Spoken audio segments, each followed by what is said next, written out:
Hey guys and girls. I have an expansive episode for you today. I'm chatting with Joanna Turner and we're digging into, essentially we're digging into ourselves a bit. Everything from limiting beliefs, shadow work to Akashic Records.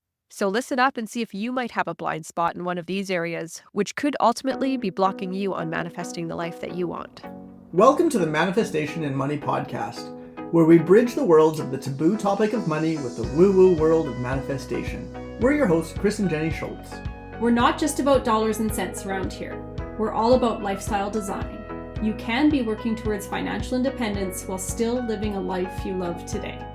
Get ready for insightful conversations with guests who have embraced the FIRE movement by achieving financial independence and retiring early, as well as entrepreneurs and individuals who defied the norm and have paved their own way to a life they love. Together, we'll explore the powerful connection between mindset, financial freedom, and living a purposeful life. And of course, we'll be sharing our own journey to how we carved our path to a seven-figure net worth before hitting the big 4-0. Are you ready to ignite your financial future? Then let's dive right in. Welcome to the Manifestation and Money podcast, where your journey to financial independence and the life you love begins now. Welcome to the Manifestation and Money podcast, Joanna. Thank you so much. I'm excited to be here. I'm loving that you're here with us. Can you share with the listeners a little bit about who you are and what your story is? Yeah, I'm an intuitive business mentor. I used to be a chartered accountant, what I call my past life. That was 10 years ago.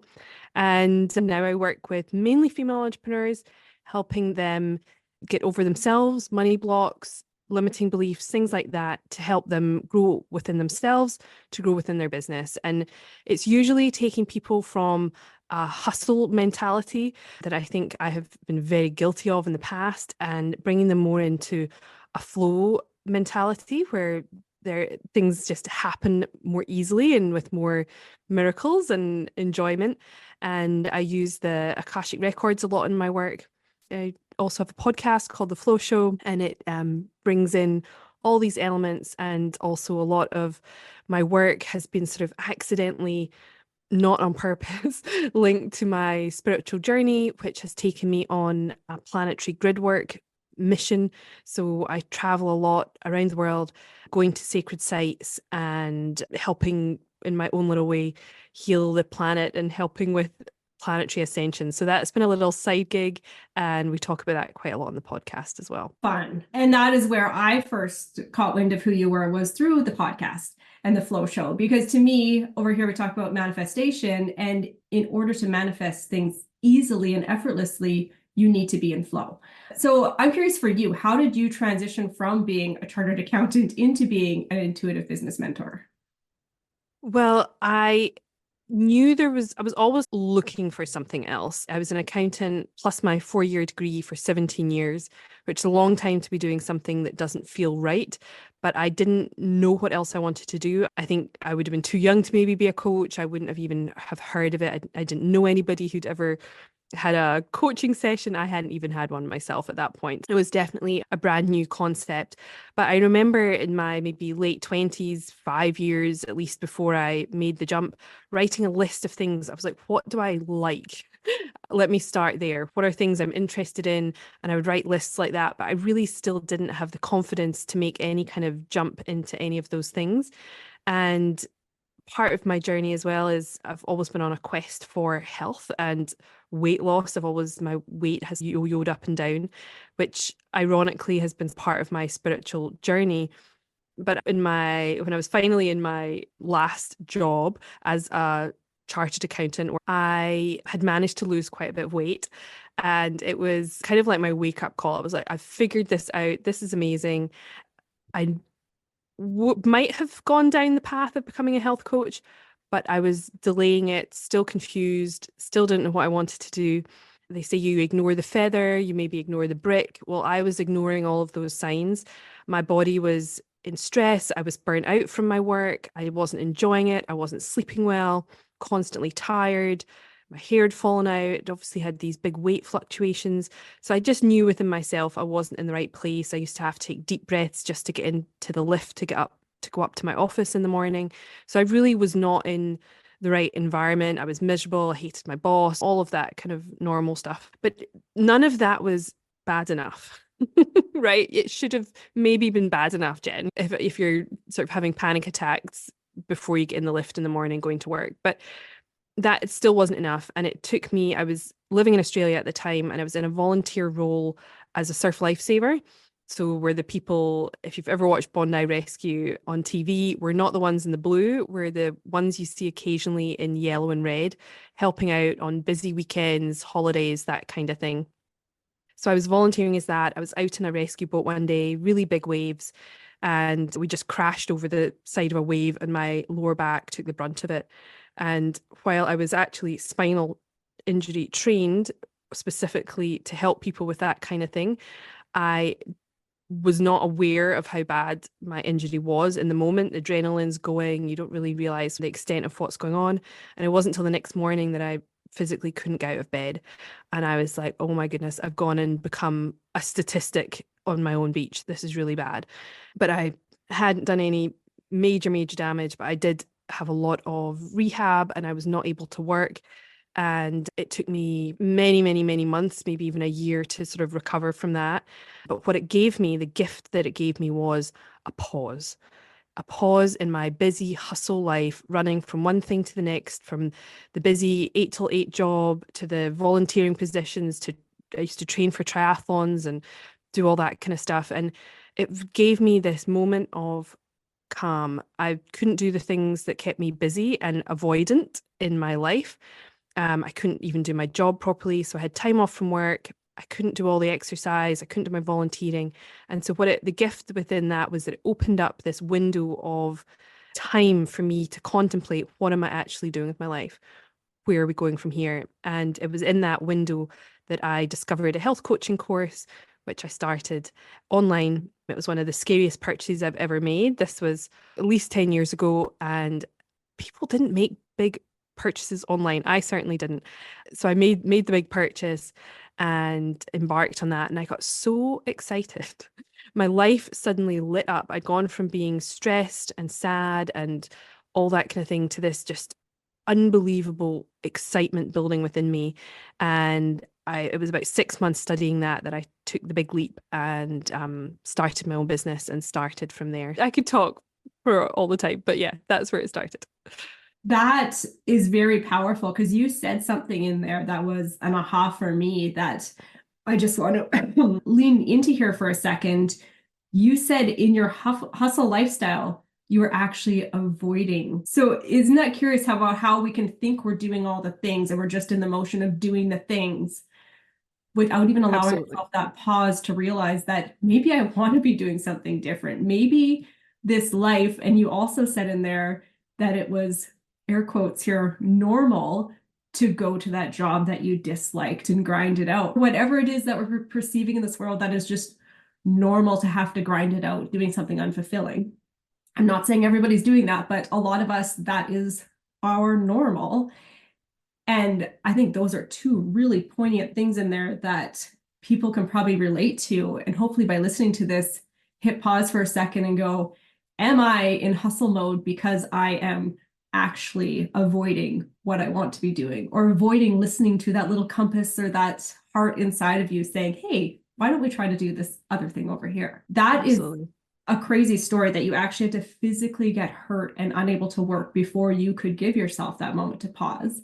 And now you're on this path that brings you so much more joy. So you've gone through this path of going from the hustle mode into the flow. So how are you helping your clients go through that transition? I would love to tell you, Jen, that I had learned from my experience initially.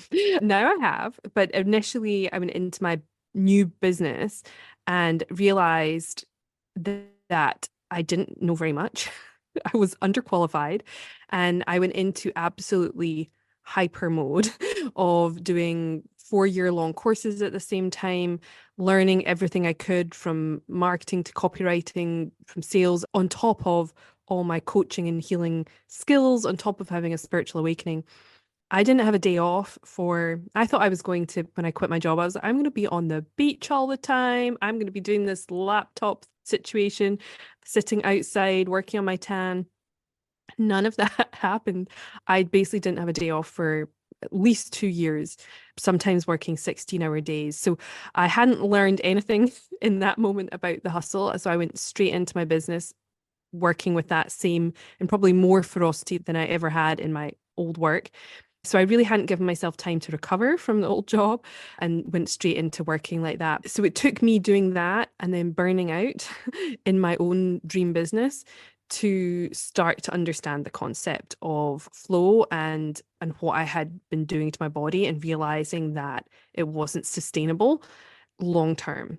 I again had just made myself incredibly busy, but in a different way. I was doing my own thing, which was great. And there were some wonderful highs and exciting times and joyous moments.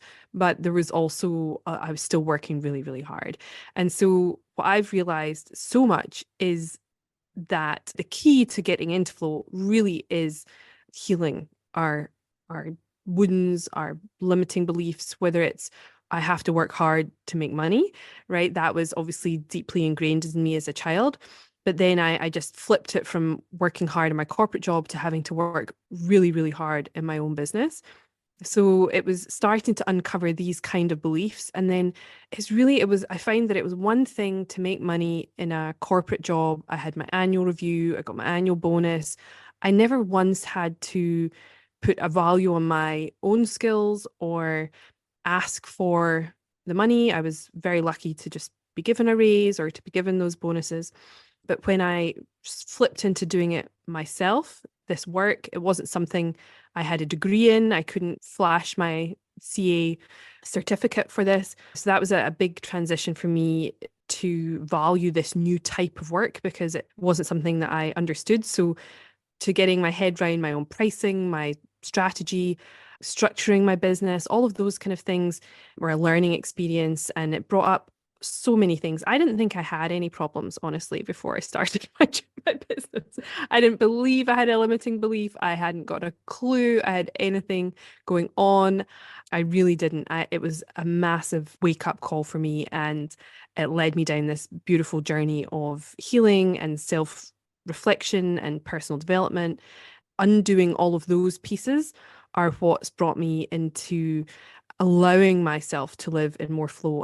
On top of that, the old hustle mode really comes from a place of I've got to do this. I have to make it happen. If I'm not pushing and pushing and pushing, it's not going to happen. It's not going to work. So it's really a sort of inner self-reliant piece.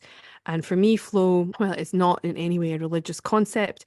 It does include an element of faith in something higher, something positive that's higher, whether that's the universe, God, Buddha, Allah, whatever somebody wants to name that for themselves. But for me, I now have a faith in something higher that is working in my favor.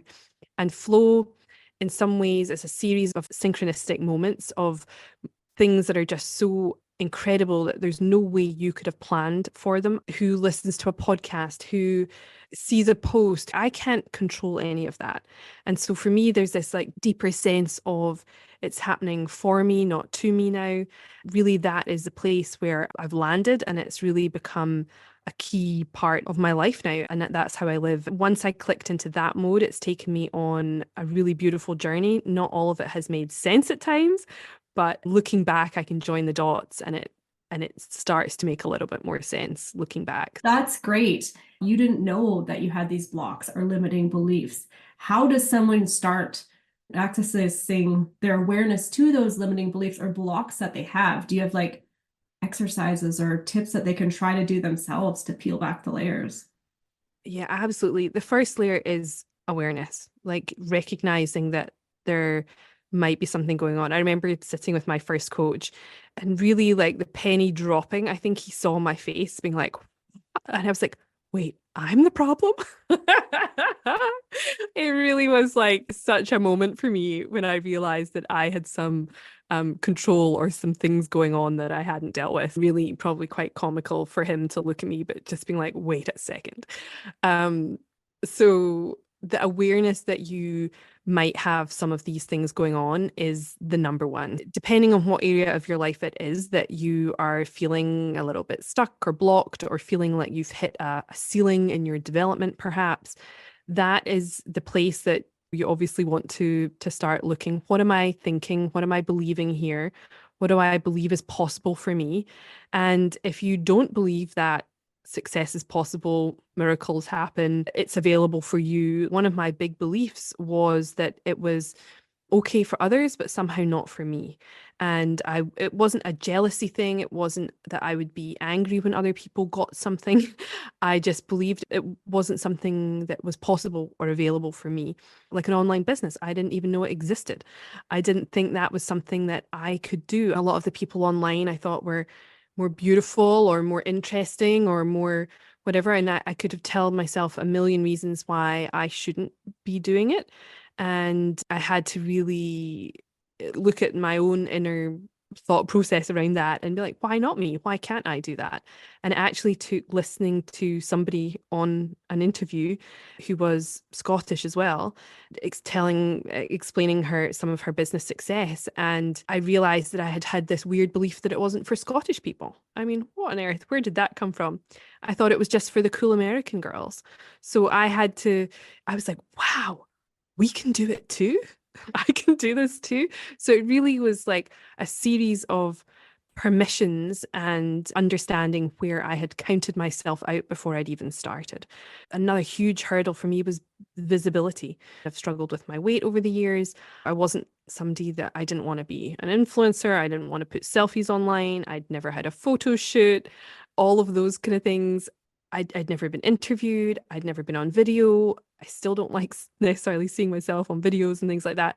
But I had to realize that that was my own insecurities and really working on those things and getting over myself to allow myself to put myself out there to, do all those things, have the fun photo shoots and actually get to a place where I could actually enjoy them, even though I've wanted to cancel every single one before it's happened. But so yeah, there's just been layers and layers of things. So the first thing is an awareness. What is going on? What are those things? And then figuring out what you'd like them to be, but also working on why do I believe that? And why is such a brilliant question. You can often ask yourself, what would happen if I did, right? That's a brilliant question. What would happen if I did this thing? Because often it's just unconscious fears that are not even real fears. So for instance, for me, let's say putting myself out there on Instagram, what might happen if I did? Right? I don't even know why that's terrifying. I don't know why I'm stopping myself. But if I ask myself, what would happen if I did? And then my brain might say, well, somebody in my family might see it. They might laugh at me. They might judge what I'm doing. Somebody that I went to school with might see it. They might judge me. And then you have to sort of start thinking, where has that come from? What do I need to do about that? Is that true? For me, when I went far enough down that rabbit hole of what might happen, I thought I might die. I know it sounds extreme and a little bit dramatic, but I thought if people laughed at me, didn't like me, didn't want to know me, a very primal thing kicks in, and it's this idea of being excommunicated from the tribe. And if I wasn't included, if I wasn't accepted for what I was doing, or people found out that I was into this kind of stuff, I would get excommunicated from my tribe. And then in olden days, your reptilian brain you would most likely die if you were not part of your tribe or your community. So I didn't realize that posting on Instagram was so terrifying that the ancient reptilian part of me thought I was going to die. Now I know that sounds so dramatic and so ridiculous, but it's very real and not something that you want to just ignore. But those are the type of things you can start to work through, whether it's with a coach, somebody that can help you uncover and see the stuff. It's called shadow work. And the shadow work is the stuff you can't see. So that first coach who showed me that maybe I was causing some of my own problems that I was so shocked about, I couldn't see that. So that was my shadow that I couldn't see. I just thought everybody else was always the problem, not me. Then you can start to work through. So there's lots of different methods for people to work through. Once you understand some of the things, it might be EFT tapping is something that I love. It's a very easy method to help release trapped emotions and things that come up. Journaling is great. There's lots and lots of different ways, and you just have to find the thing that resonates with you. Maybe it's a methodology, loads of videos online that can help you do that if that's where you want to start. But also just that self-reflection piece can be enough for some people, just being aware that these things are going on, being aware that they have the capacity to change them, and then taking responsibility for some of the stuff, right? Wherever that thing has come from, it's not ever your fault, but once you're aware of it, it becomes your responsibility to heal it and deal with it. The number of times I've had like little mini temper tantrums and being like, why do I have to be the one that release all this stuff? I feel like I've taken on that role within my family to release all the family generational trauma and all this kind of stuff. And the beautiful thing is, though, that whoever it is in the family that is doing some of this work, it actually has a ripple effect through the whole family system, to your children, even if they're already born, to your parents, even if they're already passed. Like, you can have a ripple effect throughout your whole family and create a beautiful change that way. So it is worthwhile, even though in the moment sometimes it can be a little bit uncomfortable. So there's taking that responsibility piece, and then deciding, then the fun bit, right, is rewriting it. What do you want to create from here? What does that look like for you? Who do you want to become? What do you want to have? What do you want to do? Is that beautiful? I think you may even mentioned it. I'm now thinking about the be do have piece, right? So but what do we want to step into? How does my future look? Let me take responsibility. Let me rewrite it and decide what I want it to look like. So there's a few steps. And like I said, the first one is an awareness. Maybe somebody's going, oh, wait a second, I'm the problem. Just like I did all those years ago. It's such a like, whoa, what moment. The key thing is, if you either come across something that you don't resonate with, might be a teacher, a healer, a modality, something like that, don't let it put you off completely. I've worked with a few people, I'm like, oh, no, that's not for me. That's okay. But don't let it put you off completely going on the journey. It's just, again, like finding something that resonates with you. It's like not everybody likes the same sports, right? So not everybody is going to resonate with the same healing modality or piece of the puzzle for them. It could be Reiki, it could be acupuncture, it could be dance, it could be meditation, it could be whatever thing that catches your imagination, or you think, oh, I've heard of that. Let me have a little look into that. For me, I love the Akashic Records. It's a big part of my work. You've just got to find the thing that resonates and go with it. And I think the beautiful thing about living in the space that we're living in right now, there is more support and just that allowance of you do you and find what works for you. I feel like even my parents' generation, they grew up put into this box. You go to a doctor, you get the pill. Whereas nowadays, I feel like we have so much more resources at our fingertips, so many more things, and even coming across this podcast where people are sharing things that I didn't even know existed. So if you could share what Akashic Records are for starters, because this might be a whole rabbit hole that somebody does not even know about. Oh my goodness. It's exciting. It's my favorite thing ever. And I actually went on a course to learn it before I'd even had a reading. I think I'd bought a book, but I'd been too scared to try. So I didn't. I just went and did a course on it. So it came into my life in 2016. I was in LA. I went on this course. And the Akashic Records are a vibrational record of everything that has ever been said, thought, written, or spoken. And it's through all time, space, and dimensions, past, present, and future. I like to think of it in modern terms, used to call it like a giant library. That's how they used to describe it. So a library of all information that's ever been. And they used to say in the past that it was only special people, high monks and priests, that could access this special library to gain this information. And now I like to think of it in a more modern way as a celestial iCloud. So it is like this big database of information. But the other new thing is that I believe we all have the ability to access it ourselves. So it's no longer just the tenant of the very special person that has meditated in a cave for 50 years or whatever. Now we all have that capacity ourselves, and you can access it in a few different ways, but mostly for me, it's through a meditation and intention process where I open a vortex, an energy portal, and with intention, with permission of the person that I'm wanting to open the record for.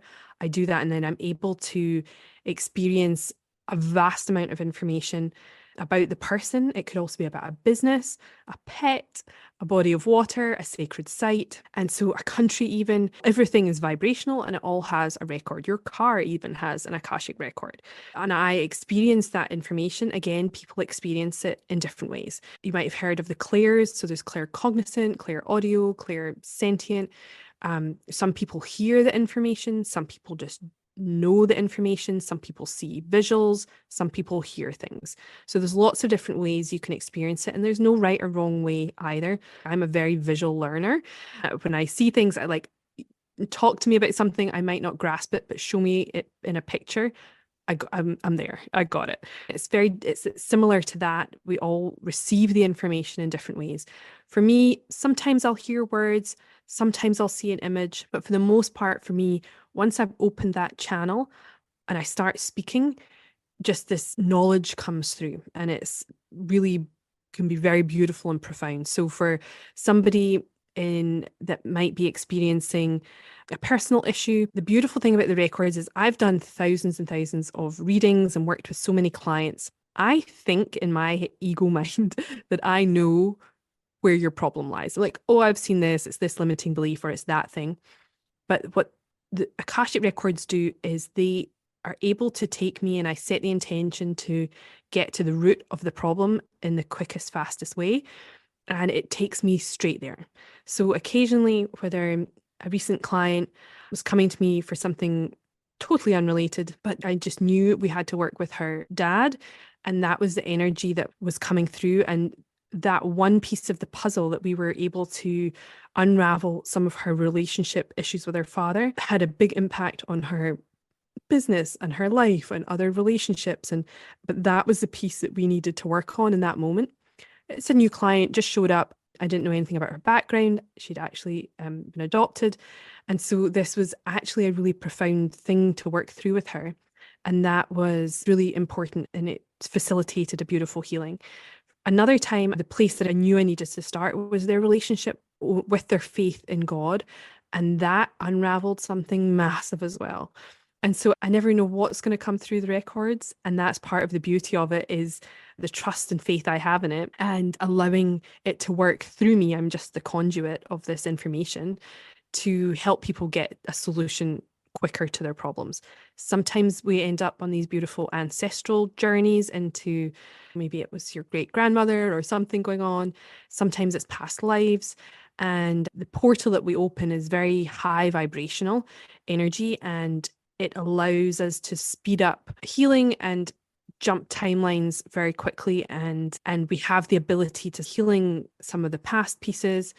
And then we also have the ability to see things like relationships from a different perspective, different dynamics within your life or within your business that you might not have been able to see before. We're able to get a really different take on it. And then we can look into the future as well. Now, I never say that we're not fortune tellers, but we are able to predict the future up to about 80% predictability level, because we still have some element of free will, right? A lot of it is predestined and pre-written, but we still have the ability to go right or left in specific moments. I never tell anybody to do something or not do something, but if we are looking at sort of sliding doors moment, I can say, when I look left, I can see X, Y, and Z. This is the feeling I have. When we look right, it feels clearer, more expansive. We can definitely sort of analyze decisions. Sometimes I've been getting very specific information about where people should travel to or where they should live. And that kind of stuff just blows my mind. So yeah, it's a really beautiful thing to be able to weave it into business, because we can get a really cool, different perspective on things. And I think what people find impactful is obviously the healing element, but also feeling like they're coming into a sense of alignment with their soul, with a deeper purpose. So yeah, that's it in a nutshell. I could go on for hours about it, but I will absolutely not do that because we're already probably over time. That is amazing. And the big thing that popped up in there, and I'm hearing come up, is trust and faith. And I think listening to podcasts like this, which honestly started off really on the money based and is now starting to play through that world of manifestation. But these things are popping up, these different ways of people to connect with themselves, to find out who they are deeper, where they came from, why they do the things that they do.